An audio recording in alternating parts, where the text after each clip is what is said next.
Em 2023 parecia improvável. Hoje, André Ventura lidera a oposição e o Chega é o segundo maior partido no Parlamento.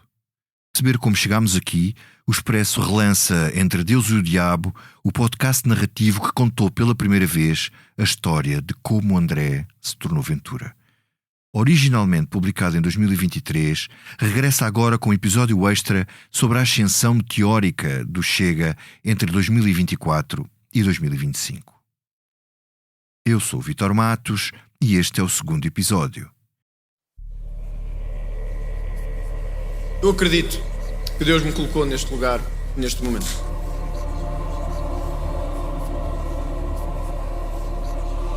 Eu, André Ventura, acredito que fui colocado numa missão de transformar Portugal. Sou eu.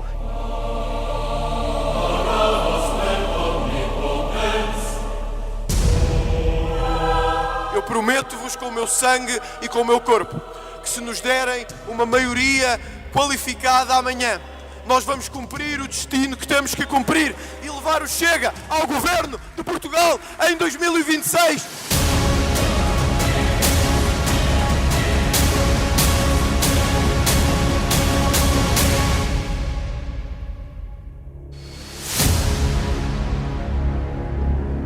Este é o podcast do Expresso Entre Deus e o Diabo, sobre como André se fez Ventura. Eu sou o Vítor Matos.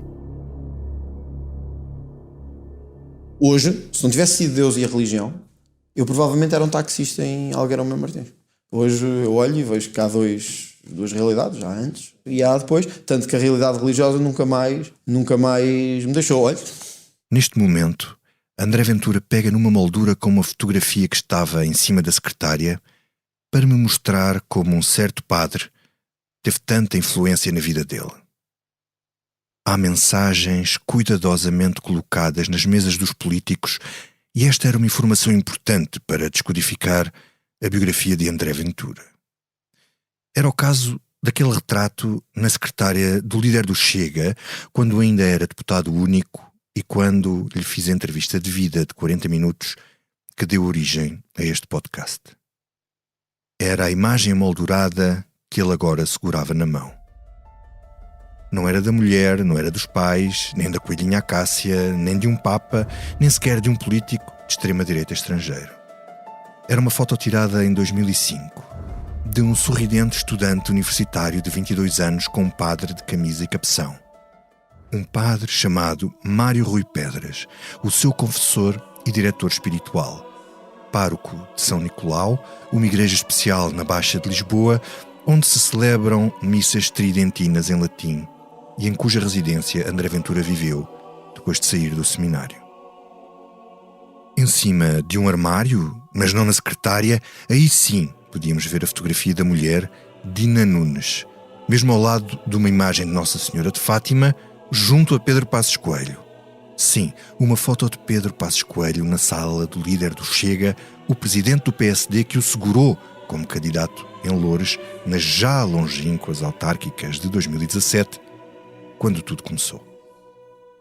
Mas quem tinha o direito a estar ali perto dele na secretária de deputado da Nação era o homem que talvez mais influência tenha tido sobre ele até hoje. É o meu diretor espiritual, é o meu confessor, sem dúvida, apesar de eu ter tido muitos padres que me marcaram. Aliás, o Vítor também me tinha perguntado isto do seminário, eu já lá vou. Mas o padre Mário Rui foi o padre que mais me marcou até hoje. Até hoje, o padre Mário Rui Pedras também marcou algumas notícias com o conteúdo político das suas homilias, sobretudo durante a fase de maiores restrições da pandemia de Covid-19. O pároco de São Nicolau fez títulos nos jornais quando criticou a autorização do governo para as comemorações do 1º de Maio, e apelou a um sobressalto católico contra as restrições às celebrações religiosas. Em vésperas do dia de finados de 2020, voltou a ser notícia quando terminou uma missa com uma comunicação aos fiéis, da qual tirei um minuto. Talvez nem Ventura dissesse melhor. Antes de pedir sobre vós a bênção de Deus, permitam-me uma breve palavra a propósito do próximo dia 1 de novembro, domingo, em que a Igreja celebra o Dia de Todos os Santos. Se for o Dia de Todos os Santos, aos fiéis defuntos, não pode. Mas se for o Grande Prémio da Fórmula 1, claro, sim, pode. Ainda hoje, no Algarve, o governo autorizou que cerca de 30 mil pessoas pudessem estar juntas no mesmo lugar a assistir a uma competição de Fórmula 1. Dá vontade de perguntar, mas os cemitérios não são quase há 2 séculos ao ar livre? Por que insiste então o governo em penalizar a fé dos portugueses, a fé dos católicos? Se formos de Ferrari, poderemos ir rezar pelos nossos mortos? Senhor Primeiro-Ministro, respeite a liberdade religiosa, respeite os portugueses e a sua fé. No que toca à fé, o padre Mário Rui Pedras é uma figura central na vida de André Ventura. Quanto à política, não sabemos, porque até hoje não se ouviu uma palavra do pároco sobre o seu discípulo. O sacerdote também declinou falar ao Expresso em março de 2021 para o perfil que escrevi na revista sobre o percurso de Ventura antes de se tornar líder do Chega. A religião não é apenas um apêndice na vida do fundador do Partido Radical de Direita português. A Igreja foi o fator decisivo que lhe abriu o caminho para se tornar advogado, professor doutor, comentador, líder, deputado, candidato presidencial. Quando ele diz que Deus é que o colocou neste lugar, Ventura também faz política. Não podemos ser ingênuos, mas também é muito provável que acredite no que está a dizer. Eu acredito que Deus me colocou neste lugar, neste momento. Mesmo fora do contexto, em discursos nos comícios, o chefe do Chega mete esta frase assim, à cunha, como um iluminado dos céus. Mas também escreveu no Twitter que Deus lhe confiou a difícil mas honrosa missão de transformar Portugal. E escreveu isto, apesar de o segundo dos 10 mandamentos cristãos dizer que é pecado invocar o nome de Deus em vão. Quando fez 40 anos, no dia 15 de janeiro, André Ventura publicou nas redes sociais uma fotografia a rezar numa igreja e a agradecer, abre aspas, o privilégio que Deus lhe concedeu de poder lutar pelo país, fecha aspas. No início de uma entrevista ao Observador, em dezembro de 2020, o jornalista Miguel Pinheiro fez-lhe a pergunta assim. André Ventura, líder e candidato presidencial do Chega. André Ventura, há dias escreveu esta frase nas redes sociais. Deus confiou uma difícil mas honrosa missão de transformar Portugal. Quando é que isso aconteceu? E Ventura, com toda a naturalidade, respondeu desta maneira. Tem acontecido ao longo do tempo. Eu, pessoalmente, não tenho medo de falar de Deus. Eu sei que entrou no espaço público a ideia que falar de Deus é violar a laicidade do Estado. É tudo ao contrário. Não tem nada a ver a laicidade do Estado com eu acreditar em Deus. Eu, André Ventura, acredito que fui colocado numa missão de transformar Portugal. Sou eu. Uma coisa é falar de Deus, outra é eu dizer sinto-me um representante da Igreja Católica nestas eleições, ou da Igreja Evangélica. Na entrevista de vida que deu ao Expresso, explicou melhor porque é que não acha que esteja pecaminosamente a invocar o nome de Deus em vão. Eu acredito mesmo nisso. Mas sim, eu não estou a dizer que não acredito. Estou a dizer, certo. É dizê-lo. É certo. Mas não é invocar o nome de Deus em vão. Eu acho que é um pecado, não é? Eu acho que não.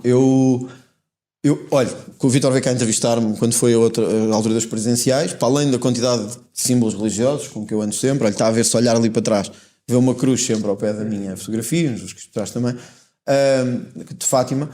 Eu acho que quando nós acreditamos que o que fazemos tem um propósito, pode ser por convicção, e eu sei que muitos acharão que é loucura, mas quando nós fazemos porque acreditamos que há uma missão divina que nos é atribuída, nós não temos como fingir que não é assim. Dir-me, conseguiu sempre viver a vida de acordo com isto? Não, claro que não, mas esse é o desafio. Acha que invocar a Deus em vão por estar na política? Acha que por estar na política e usar isto no discurso político é usar o nome de Deus em vão? Eu acho que não é.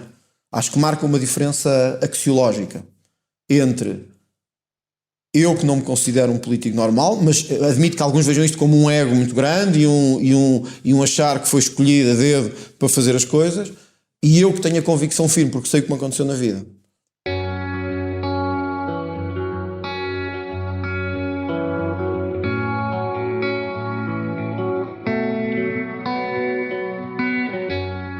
Mas afinal, o que é que lhe aconteceu na vida?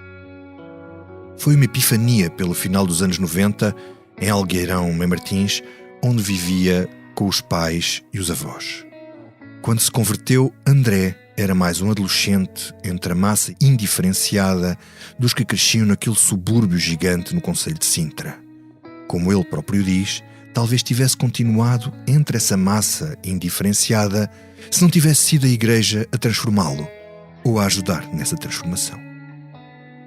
O jovem André não era batizado, a família não era religiosa e ele teria uns 14 anos quando começou a frequentar a paróquia do Padre Tó, o petit nom do Padre António Teixeira, um sacerdote jovem e cativante para aqueles jovens suburbanos que tratou de lhe consolidar a conversão e incentivar a vocação. Não só a ele, mas a vários rapazes dos seus grupos que foram depois para o seminário.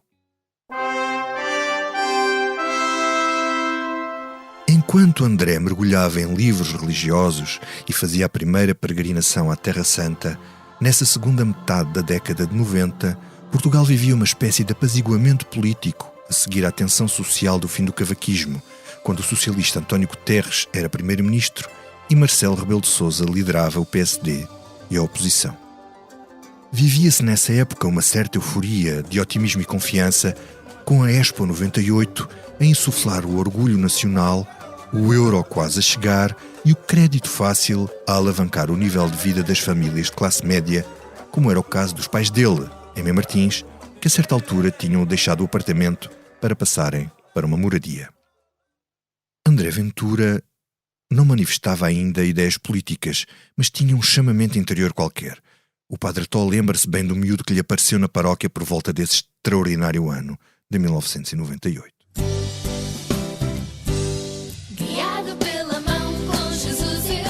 Por volta de 98, ou seja, eu fui para o Algueirão de 96 a 2002. Portanto, no início ele não ia à paróquia do Algueirão Mem Martins. Ele aparece talvez a meio de eu estar na paróquia. Foi um tempo em que se congregou ali imensa juventude, muitos jovens. O Padre Novo, na altura, também ajuda um bocadinho nisso, não é? E, portanto, como outros, ele também apareceu. Passou a integrar o que nós fazíamos, quer dizer, havia grupos de jovens, assim chamados, consoante as idades, apesar de não ter, se aparecia alguém que não tinha formação cristã nenhuma, não ia, como é evidente, para a catequese da infância, não é? Portanto, integrava-se nos grupos normais, consoante a idade, e iam fazendo caminho.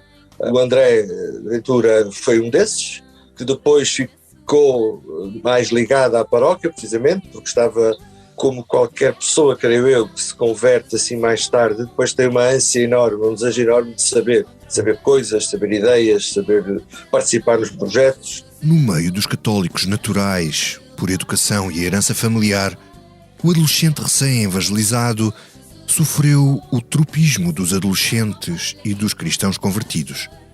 Um radicalismo juvenil acompanhado por uma crença literal na Bíblia e depois por uma fé de dedicação plena e, de certa forma, fundamentalista, recorda o Padre António Teixeira. A ideia que eu tenho é que, enfim, já depois de um certo caminho, por assim dizer, ele depois se vai, como é normal em muita gente que tarde se converte, que se agarre assim a algumas balizas mais, eu vou usar essa expressão, mais fundamentalistas, mais rigoristas da fé e da fé católica. Eu tenho a ideia de que, sobretudo no que respeita às escrituras, à Bíblia, não é? Nós não podemos interpretar a Bíblia literalmente, de todo. O André, naturalmente, aliás, como eu, quando me converti, também com a idade dele, mais tarde até, a gente eu lia, queria saber. E, portanto, a primeira tendência que nós temos, de facto, é ficar com a ideia o que os textos nos narram, não é? Sabemos lá nós o que é exegese, o que é...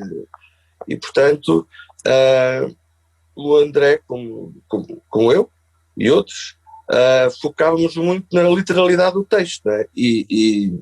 Epá, isso não pode ser porque isso leva a uma radicalização, uma postura e uma prática de fé e de vida que não são consoante o Evangelho. Quer dizer, o Evangelho não pode ser interpretado à letra, tem que se ler o texto e o contexto, e tenho a ideia que, de facto, ele, no que respeita a essa dimensão, ficava muito agarrado ao texto e pouco ao contexto. Isso, às vezes, criava algumas, nas reuniões dos grupos de jovens, por onde eu passava, todas as semanas, às vezes criava assim um certo clima de tensão, precisamente porque o André é uma pessoa muito inteligente, gosta imenso de saber, e nesta parte ele devorava a literatura. E, portanto, aí havia esses choques de interpretação. Entre os jovens que faziam parte do grupo do padre Toime Martins estava João Gonçalves, um dos rapazes daquela fornada que mais tarde também seguirá para o seminário e será ordenado padre, mas que deixará o sacerdócio um ano depois da ordenação. À distância de 20 e poucos anos, é assim que ele se recorda de um André adolescente, obstinado e apaixonado pela descoberta que estava a fazer. Aquilo que eu recordo, o André era um jovem sempre muito focado na busca de conhecimento, aqueles neófitos recém-convertidos, portanto, sempre na procura das razões da sua fé, muito obstinado nas suas opiniões, um jovem inteligente, muito inteligente, perspicaz, de raciocínio rápido e fácil, teimosia das suas opiniões e, portanto, procurava sempre defender e justificar e fundamentar as suas opiniões, mas de muito fácil trato, muito simpático. Eu acredito até que isso é um bocado quase normal, quando nos apaixonamos por algo que não vem desde o berço. Portanto, quando há algo que é uma coisa nova, é normal que nos agarremos e com unhas e dentes, não é? E talvez, enfim, por essa conversão mais tardia, também com outra paixão, não é? Por vontade própria, foi ele que quis, ele é que procurou, encontrou e então luta pelos seus ideais e interesses. Acho que faz algum sentido, não um radicalismo, mas uma paixão acrescida. As recordações de João Gonçalves e do padre António Teixeira são distantes, mas não são imprecisas. Do nada ao tudo, os primeiros passos de André nos mistérios da fé foram dados com as certezas absolutas dos convertidos. O próprio Ventura admite que foi assim. Eu não quero falar muito sobre isto. É uma parte que eu preferia não desenvolver muito. É verdade que não fui batizado. É verdade que o meu contacto com a religião veio tarde, comparativamente com os outros. É verdade que num primeiro momento foi um contacto muito radical. Também é verdade que eu era muito novo e, portanto, mais suscetível desse radicalismo. Se falar com pessoas que me conheceram nessa altura, embora não se, enfim, na altura eu recordo-me que face àquela comunidade onde eu estava inserido, que era de Algueirão Martins, na igreja lá de cima, que tive essa vocação mais radical, que eu criticava os outros por não cumprirem algumas regras. Eu às vezes apontava o dedo aos outros quando achava que não estavam a levar as coisas muito a sério e de forma muito veemente. Apesar dessa tendência para a ortodoxia, uma amiga que pertenceu ao mesmo grupo de jovens, em Algueirão Martins, não lhe adivinhava então o atual radicalismo político. Tânia Alves, uma designer de 40 anos, que ainda vive no Algueirão e que passou com ele momentos de partilha na fé, aí pelos anos de 1998-1999, teriam eles uns 16 ou 17 anos, recorda-se de um jovem inteligente, expedito e sempre à caça de uma oportunidade para falar para o grupo. Tânia Alves fez um depoimento escrito para este podcast a que a jornalista Ana Peneda Moreira dá voz. Numa das reuniões dos grupos de jovens que antecediam a missa das 7, ficou-me gravada uma imagem. Nós, sentados, a ouvi-lo, não o conteúdo do que dizia, mas a forma magnética com que se expressava. Daquelas pessoas de quem se dizia, este vendia a Torre Eiffel. Pensávamos que iria ser padre, isso sim, porque falava como um padre. Mas político não. Quando comecei a vê-lo aparecer, nem quis acreditar que aquele miúdo, dócil e meigo, se tornara nisto, rude, frio e feio. Não gosto, nem aceito aquilo que diz, mas ninguém pode dizer que não tem o dom da palavra. É pena estar a usá-la para o lado errado. Em conversa com outros amigos, também da altura, há uma dúvida que se mantém. Transformou-se mesmo noutra pessoa ou é uma personagem que criou para conseguir ter um lugar no panorama político? Fica no ar. Outra amiga desses tempos que passou com ele horas de meditação religiosa, mas que pediu para não ser identificada, recorda-o como um jovem muito inteligente e bom comunicador, mas tal como Tânia Alves, hoje não considera a mensagem do antigo amigo compatível com o catolicismo.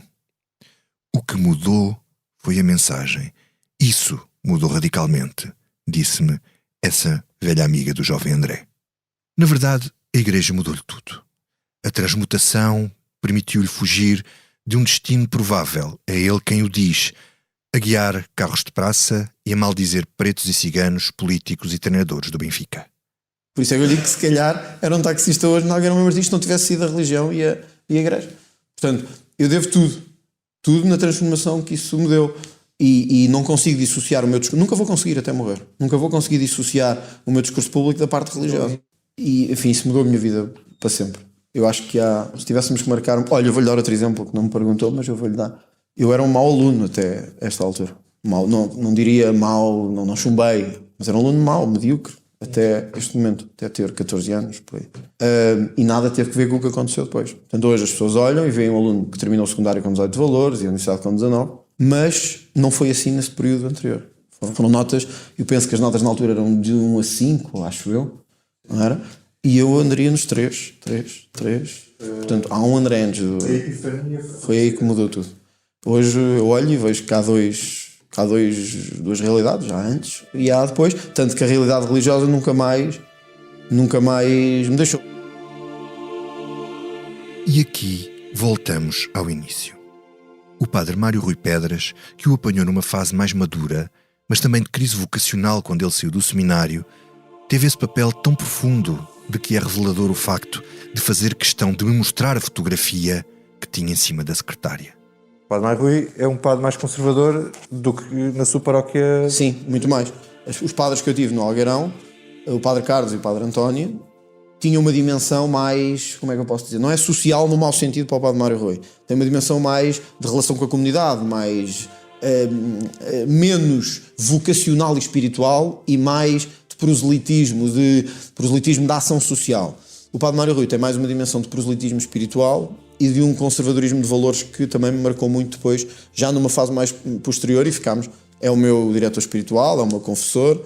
Temos então um radicalismo inicial e um conservadorismo posterior, com manifestações políticas como esta mais recente, num Conselho Nacional do Partido em que o líder do Chega foi ainda mais longe e pôs na sua boca as palavras mais sagradas de Cristo para os católicos, a oferta do seu corpo e do seu sangue pelos homens, neste caso, pelo partido.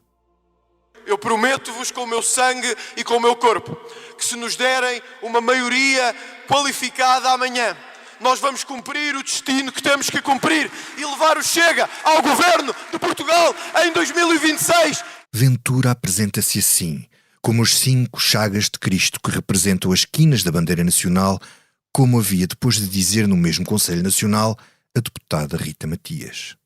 Pelo menos na Europa, a mistura entre religião e política tinha deixado de ser muito comum. Mas mais recentemente, os líderes das novas direitas radicais não se inibem de usar politicamente os símbolos religiosos para fins eleitorais. Vejamos a Itália, por exemplo. O líder da Liga Norte, Matteo Salvini, fez escândalo em maio de 2019 quando apareceu num comício a apelar a uma série de santos e a invocar o Sagrado Coração de Maria num comício. E depois surgiu a beijar um terço numa conferência de imprensa a justificar o uso dos símbolos religiosos na política. Pessoalmente entrego Itália, a minha e as vossas vidas ao coração imaculado de Maria, que tenho a certeza que nos levará à vitória. Eu nunca entreguei ao coração imaculado de Maria um voto ou o sucesso de um partido, mas o futuro, o destino de um país e de um continente. Este gesto de Salvini há 3 anos provocou reações na própria hierarquia da Igreja. O cardeal Pietro Parolin, secretário de Estado do Vaticano, reagiu de imediato a censurá-lo. Eu creio que a política partidária divide. Deus, pelo contrário, é sempre de todos. Portanto, invocar Deus para si próprio é sempre muito perigoso. É sempre muito perigoso. Também o padre Antonio Spadaro, diretor da revista La Civiltà Católica, um jesuíta italiano próximo do Papa Francisco, criticou a invocação de Deus em campanhas políticas e disse isto: a exploração da religião não parece conhecer a decência. Poucos meses depois, em junho de 2019, ao responder a uma pergunta sobre Salvini, o Papa Francisco disse que os políticos não devem nunca semear ódio e medo e chegou a recusar uma audiência ao próprio líder da Lega. Mais do que isso, em agosto do mesmo ano, o Papa dava uma entrevista ao jornal italiano La Stampa, onde dizia isto: O nacionalismo é uma atitude de isolamento. Isso preocupa-me porque ouvem-se discursos que lembram os de Hitler em 1934. Nós primeiro. Nós. O nacionalismo é um exagero que acaba sempre mal, leva a guerras. Os populismos levam-nos aos nacionalismos. Em Portugal, 12 de outubro de 2019, poucos dias depois das eleições legislativas em que André Ventura foi eleito como deputado único, Dom António Marto, então ainda bispo de Leiria Fátima, diria de uma conferência de imprensa que a democracia tem que ser construída com o contributo de todos os dias, para garantir que sobrevive diante das ameaças que chegam diariamente através de ondas de choque populistas. E estou a citar. Estes comentários são preciosos pela sua raridade. Uns meses antes, em maio de 2019, na véspera das eleições europeias, o mesmo Dom António Marto já tinha alertado para o crescimento dos populismos na Europa. Nesta sequência voltamos o nosso olhar também para a Europa, sacudida por movimentos e ideologias populistas e nacionalistas de intolerância e de exclusão que estão a fazer sentir a sua voz, e até forte, na atual campanha para as eleições europeias. Não só põe em causa o projeto da União Europeia, como desestabilizam as nossas democracias. Não percamos a memória e utilizemos essa arma, entre aspas, de novo, combatendo os populismos que falam, passa a expressão, falam mais à barriga em vez de falar ao coração e à razão. Mas André Ventura, que já foi mais longe do que o próprio Salvini na exibição das credenciais católicas e que aparece em público auto-ungido pelo providencialismo divino, é um crítico do Papa Francisco. O português é tão influenciado pelo que a direita homóloga faz nos seus países que talvez esteja a seguir o conselho que Steve Bannon, o ideólogo de Trump e da extrema-direita norte-americana, deu a Salvini quando esteve na Europa e aconselhou o italiano a atacar o Papa por ser uma espécie de inimigo por causa das suas posições sobre a migração. O líder do Chega comprou a cartilha, mas apesar de dar o seu corpo e sangue, acha que o Papa está a prestar um mau serviço. Mais do que orgulho para o chefe da Igreja Católica, Ventura seria um motivo de orgulho para Steve Bannon, o ideólogo norte-americano do trumpismo, que em 2019, durante uma visita a Roma, deu uma entrevista à cadeia norte-americana NBC News a dizer que o Papa Francisco era o maior adversário, para não dizer inimigo, dos novos movimentos populistas e nacionalistas. Ele está constantemente a colocar todas as falhas do mundo no movimento populista nacionalista. Se calhar ele está certo. Estes movimentos são um problema. Isso é um completo absurdo. O que André Ventura pensa sobre o Papa Francisco não anda muito longe do que pensa o antigo diretor da campanha de Donald Trump. Por que é que o Papa Francisco está a prestar um mau serviço à Igreja? Porque, na minha perspectiva, o Papa tem que se colocar não entre lutas políticas, mas acima de disputas políticas. E neste momento o Papa tem dado um sinal à Europa de que a esquerda europeia conseguirá ser melhor para a Europa do que a direita europeia. Vou-lhe dar um exemplo. Quando o Papa não aceitou reunir-se com o Matteo Salvini, por exemplo, e aceitou reunir-se com ditadores cubanos.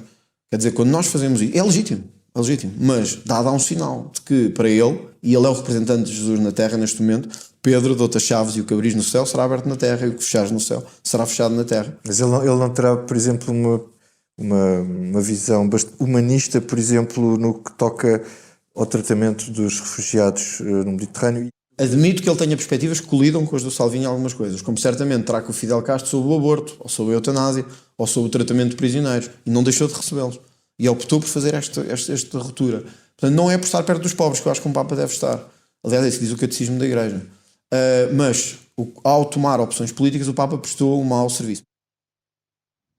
Este que aqui fala contra o humanismo do Papa é o Ventura conservador da alt-right europeia, depois de ter começado por ser apenas um André radical na fé. Padre António Teixeira diz que declarações destas, como as de Ventura ao Expresso sobre o Papa Francisco, são de alguém que está zombie. A influência do padre Mário Rui Pedras terá sido determinante, segundo este sacerdote. Eu gosto do André como pessoa, não posso dizer que somos amigos, porque há muito tempo nós estamos juntos, que não falamos, mas é assim, eu acho que seja o André, seja o Vítor, seja quem seja o Cardeal Patriarca, quem diz uma afirmação dessas é que de facto está zumbi, quer dizer, não está fora da realidade.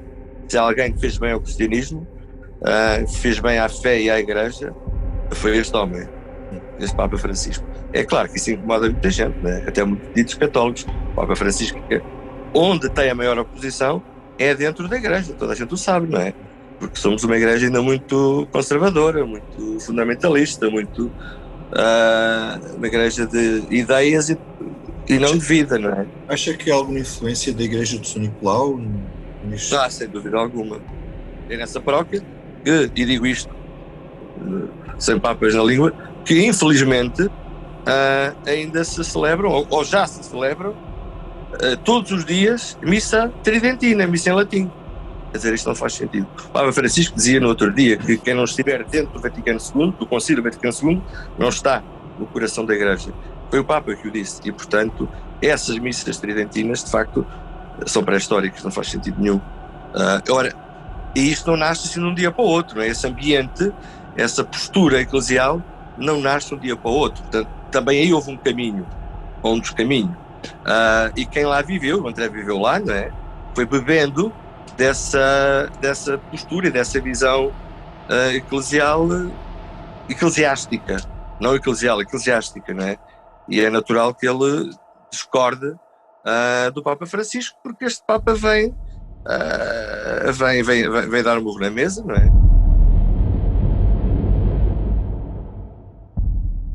Em Portugal, não têm sido muitas as vozes na hierarquia da Igreja Católica a censurar o uso político de símbolos e linguagem religiosos por parte de André Ventura. Nem o discurso e valores defendidos pelo Chega motivaram qualquer sobressalto católico, como o padre Mário Rui pediu na sua homilia contra a geringonça. Mas há exceções, como a de Eugénia Quaresma, diretora da Obra Católica das Migrações, uma estrutura que depende da Conferência Episcopal, ao denunciar que a xenofobia e o racismo no discurso político é uma situação muito grave. Palavras que levaram André Ventura a pedir uma audiência ao Cardeal Patriarca, mas que não lhe foi concedida. Outra voz, e que vamos ouvir aqui, foi a do jornalista António Marujo, diretor do jornal digital Sete Margens, um jornal especializado em assuntos religiosos, que escreveu um artigo no Público com este título: O fascismo anticristão do Chega, a Igreja e os jornalistas. O ponto central é que o Chega defende, em muitas coisas, o oposto do Evangelho e da tradição cristã. Eu escrevi um texto no Público sobre aquilo que me parece uma contradição absoluta entre os gritos. Eu não gosto de falar das posições do Chega como posições, porque me parece que é sobretudo uma atitude oportunista em permanência de gritar para se fazer ouvir e para levar as outras pessoas atrás. E, portanto, é por isso que eu falo permanentemente de gritaria ou de gritos. E, de facto, há uma contradição absoluta, parece-me, entre os gritos do Chega sobre os ciganos, sobre os estrangeiros, sobre os imigrantes, todas essas realidades, e aquilo que é a matriz do cristianismo, que se pensarmos que o Evangelho, a sua máxima, a máxima mais importante que Jesus diz é: amai os vossos inimigos e fazer bem aos que vos perseguem, nunca esta máxima encaixa naquilo que o Chega diz, propõe, grita, enfim. Aliás, é interessante recuar uns anos e pensar que o Papa João Paulo II, que é até enaltecido oportunisticamente pelo Chega e pelo seu líder, em 2007 canonizou um cigano, que é o primeiro santo cigano da história da Igreja, e portanto isto leva-nos a pensar que para André Ventura e para o Chega, este homem nem sequer será um santo, porque os ciganos, como ele diz, são todos criminosos, são todos ladrões, são todos não sei o quê. E portanto há de facto, para mim, na minha opinião, uma contradição absoluta entre esse evangelho do amor e do amor aos inimigos como atitude mais radical, por um lado, e o discurso do ódio, da estigmatização de grupos de pessoas, da estigmatização dos estrangeiros, só porque são estrangeiros, dos imigrantes, dos refugiados, enfim. E depois também a lógica da misericórdia e do perdão, que é central à mensagem cristã e do Evangelho, que mais uma vez poderíamos perguntar onde é que fica no discurso contra os criminosos, contra os estrangeiros. Na opinião de António Marujo, jornalista católico, o venturismo resume-se a uma contradição essencial anticristã que começou a ganhar proporções que os bispos já não deviam ignorar. Tudo isto que o Chega propõe e que André Ventura propõe contradiz, na minha perspectiva, a mensagem essencial do Evangelho. Não se trata de pormenores que estão contra o Evangelho, trata-se de contradizer e de se opor em absoluto àquilo que é a matriz fundamental do Evangelho. Eu penso que a hierarquia católica deveria ser mais clara a demarcar-se deste tipo de posições.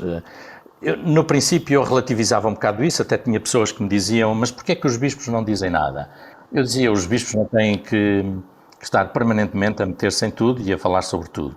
Simplesmente a questão, neste momento, creio que atinge já um nível que não é mais possível silenciar. Pedro Vaz Pato, como vamos ouvir, é mais uma exceção com o valor de ser uma voz autorizada pela Igreja Oficial. Juiz desembargador no Tribunal da Relação do Porto, Pedro Vaz Pato é o presidente da Comissão Nacional Justiça e Paz, um organismo laical da Conferência Episcopal Portuguesa que tem como finalidade promover e defender a justiça e a paz à luz da doutrina social da Igreja. Embora admita algumas coincidências de posições com o Chega, por exemplo na questão da eutanásia, as posições sobre imigração contrastam abertamente com as posições do Papa Francisco. Teríamos que distinguir várias posições. Eu não posso negar que até há algumas em que há uma coincidência, por exemplo, a questão da votação sobre a eutanásia. O Chega foi um partido que votou contra, ao contrário de outros. Mas aquilo que se calhar, enfim, define, não sei, não digo que defina mais o partido, mas pelo menos é aquilo por que ele mais é conhecido, é uma posição que realmente contrasta com a doutrina da Igreja, a questão da política em relação à imigração, na medida em que há, bom, é claro, toda a gente diz que não rejeita a imigração, mas verdadeiramente, isso é nítido, há uma hostilidade em relação aos imigrantes que contrasta abertamente com as posições do Papa Francisco. Ainda há dias, ontem, na sua mensagem para o Dia Mundial do Migrante e Refugiado, o Papa Francisco acentuou aquilo que já várias vezes tem acentuado, que os imigrantes devem ser acolhidos, acompanhados, promovidos, integrados, usa estes quatro verbos. Portanto, acha que as migrações são um fenómeno positivo que enriquece quer os países de acolhimento, quer os países portanto, de onde provêm os imigrantes. É uma forma de alcançar a justiça social, de encontrar um equilíbrio maior entre os povos, proporcionar às pessoas acesso a bens essenciais, e nós sabemos isso. No que diz respeito à constante invocação de Deus e de símbolos religiosos com fins de propaganda política, Pedro Vaz Pato admite que pode ser visto como uma prática grave à luz do que pensa a Igreja. Teríamos de ver exatamente o contexto. Eu não vou dizer que um político não pode invocar o nome de Deus. O que diz os mandamentos da lei de Deus é que não se deve invocar o nome de Deus em vão. E realmente servir-se do nome de Deus para propósitos de propaganda política, por isso simplesmente, é grave. Eu não faço juízes de intenção, não é? Não sei qual é, se é sincero, se não é sincero, o Dr. André Ventura ao fazer essas declarações. Acho que pode ser, de facto, grave. A verdade é que André Ventura conhece bem as Escrituras. O percurso do jovem convertido converteu-se num caminho de entrega, a aceitação de uma vocação e a ida para o seminário. O padre António Teixeira, que o recebeu por batizar em Mãe Martins, foi também quem o encaminhou na questão vocacional. Se não fossem os acasos e os destinos da vida, teríamos tido um Padre Ventura. Sei que ele, a certa altura, se começa a questionar, e de facto, se é por aí o caminho dele, que eu acompanhei e que eu, entre aspas ou sem aspas, incentivei, porque ir para o seminário é como um namoro, não é? É ver se dá, é ver se é por ali o caminho. Portanto, eu entrei assim e tantos outros entram. Uns chegam ao fim, outros não chegam. E, portanto, uma pessoa que se colocava a questão vocacional, o que tem de ser minimamente acompanhado pelo pároco, não é? Como é que isso manifestou? Como é que soube que ele que ele tinha essa vocação que valia a pena ir? Ele mesmo disse isso. Eu falava imenso aos jovens, porque acho que é um tema que se deve falar, quer dizer, não é aos mais velhos que se tem de abordar a questão da vocação, no sentido de chamados a uma entrega maior ao serviço da igreja, ao serviço dos homens. E, portanto, através das homilias, através das conversas, ele naturalmente pôs a questão de porquê não eu? E é assim que nessas coisas. Não foi de certeza, Padre António, eu sei que quer ser padre, eu senti um chamamento, essas coisas não são assim. É um discernimento que depois em seminário, com os colegas, com os padres da equipa formadora, se vai fazendo. Quem me chega com, já aconteceu, não é?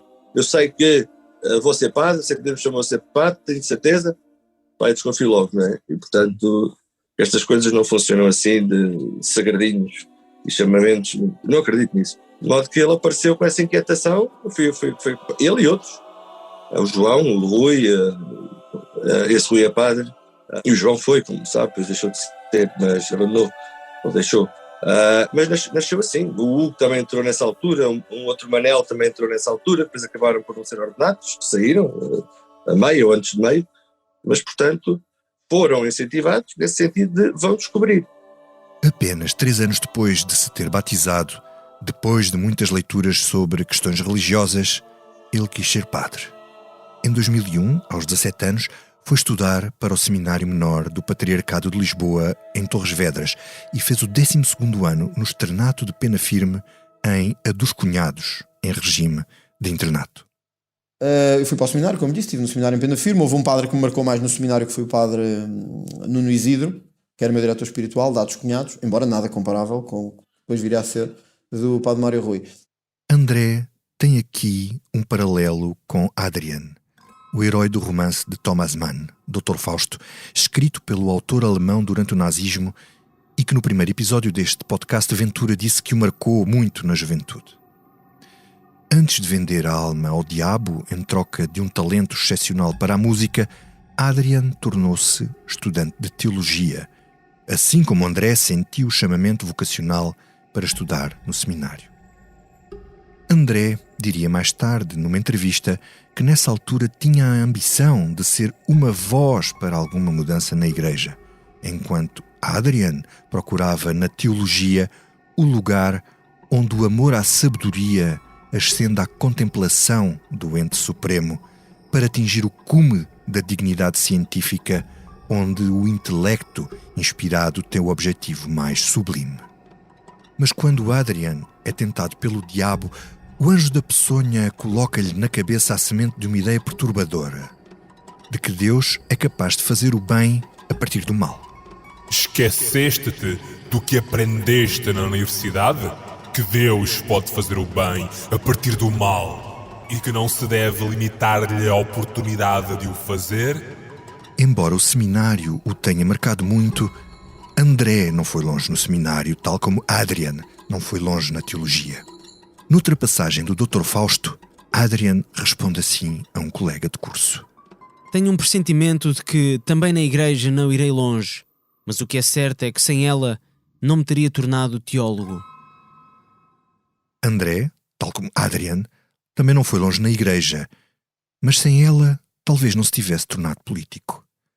Saiu do seminário, não tanto por razões filosóficas ou por uma grande crise de fé, mas porque se sentia muito atraído por mulheres e porque, entretanto, se apaixonou. Foi nessa altura que começou a praticar mortificações e castigos corporais, como vamos perceber no próximo episódio do podcast.